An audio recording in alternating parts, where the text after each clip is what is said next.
સ્વચ્છ ભારત મિશનના 10 વર્ષ પૂર્ણ થવાના ઉપલક્ષ્યમાં સ્વચ્છતા અને પાણી સંદર્ભે લેવામાં આવેલા સારા નિર્ણયો, ઝુંબેશો તેમજ ભવિષ્ય માટેના આયોજન અંગે મુંબઈ હોટલ તાજ ખાતે ગ્રુપ ચર્ચા કરવામાં આવી.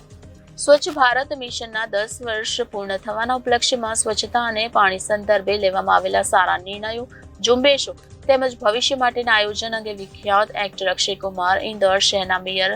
પુષ્યામિત્ર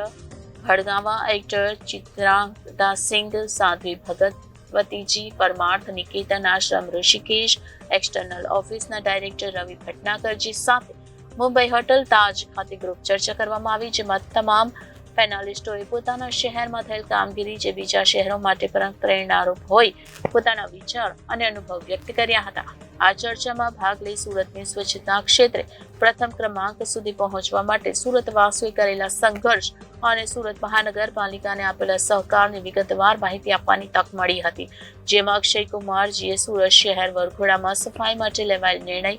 ટર્સરી ટ્રીટમેન્ટ પ્લાન્ટ થકી ડ્રેનેજના પાણીમાંથી આવક, સી ટોયલેટ માટેનું આયોજન, દિવાળી સમયે સુરત મહાનગરપાલિકા દ્વારા ધાર્મિક ફોટા તેમજ પ્રતિમા વોર્ડ ઓફિસે સ્વીકારી તેનો ધાર્મિક લાગણી નહીં દુભાય તે રીતે નિકાલ કરવાના કાર્ય સહિત સફાઈ ક્ષેત્રમાં સુરતે કરેલ ઉત્કૃષ્ટ કામગીરીને બિરદાવવામાં આવી હતી. Reporter Arvind Rathod, Janadesh news, Surat.